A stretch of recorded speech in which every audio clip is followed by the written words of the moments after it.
തിരുവനന്തപുരത്ത് സൈബർ ആക്രമണത്തിനു പിന്നാലെ പെൺകുട്ടി ആത്മഹത്യ ചെയ്തതിൽ അന്വേഷണം ഊർജിതമാക്കുകയാണ്. യഥാർത്ഥ കാരണം എന്താണ് എന്നുള്ളത് ഈ മാതാപിതാക്കൾക്കും അറിയില്ലായിരുന്നു എന്നാണ് മനസ്സിലാക്കാൻ കഴിയുന്നത്. കാരണം ഈ പെൺകുട്ടി സുഹൃത്തുക്കളോടാണ് ഇക്കാര്യം ഏറ്റവും കൂടുതൽ പങ്കുവച്ചിരുന്നത്.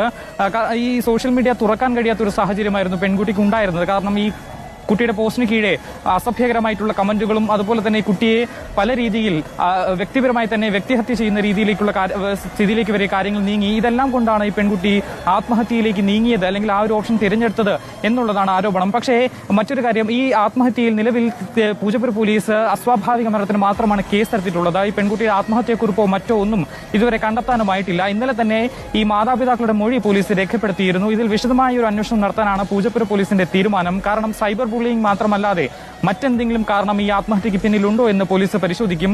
ഈ ആത്മഹത്യാക്കുറിപ്പോ അങ്ങനെ എന്തെങ്കിലും കണ്ടെത്തുന്നതിനോ കൂടുതൽ വിവരങ്ങൾ ശേഖരിക്കുന്നതിനോ വേണ്ടി ഈ പെൺകുട്ടിയുടെ വീട്ടിൽ, തിരുമലയിലെ വീട്ടിൽ, വാടക വീട്ടിലാണ്. ഈ വാടക വീട്ടിൽ